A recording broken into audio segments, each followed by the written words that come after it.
오늘도 따져보니는 대선 후보들의 공약 속으로 들어가 보겠습니다. 어제 이재명 후보의 층간소음 공약에 이어서 오늘은 윤석열 후보의 생활 밀착형 공약 가운데 도심 제한 속도 완화 공약의 실현 가능성을 따져보겠습니다. 자, 최원희 기자, 윤 후보의 취지는 도심 지역 차량 제한 속도를 전면적으로 좀 높여주자 뭐 이런 겁니까? 네, 그건 아닙니다. 지난해 4월부터 안전속도 5030 정책이 시행이 됐죠.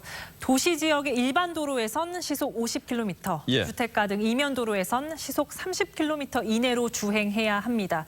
이렇게 낮춘 이유는 OECD 평균 2배가 넘는 이 보행자 사망 사고를 줄이기 위해서입니다. 하지만 시행 이후 차량 흐름이 원활한 도로나 보행자가 드문 시간대에도 속도를 내지 못하느냐는 이 운전자들의 불만이 이어져 왔죠.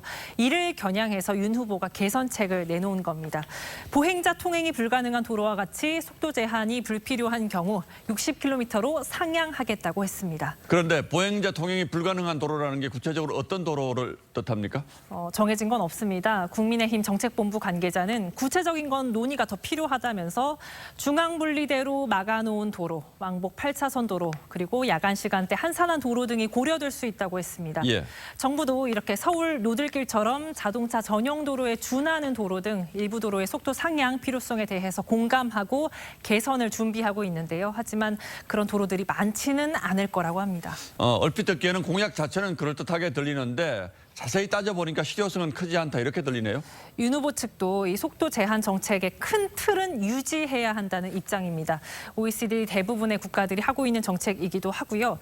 또 경찰청 조사 결과 속도 제한 강화 이후 보행 중 사망자는 종전보다 17% 가까이 줄었고 평균 통행 속도는 약 시속 1km 느려지는 데 그친 것으로 나타났습니다. 그러니까 속도 제한을 하는 효과가 분명히 수치로 나타나고 있기 때문에 이걸 완화하더라도 좀 더 신중할 필요 있다 이렇게 봐야겠군요. 네, 안전속도 5030 협의회 관계자는 또 해당 도로에 보행자가 안 다닌다고 해도 바로 옆 도로가 생활도로라면 속도 상향 어려울 것이라고 했습니다.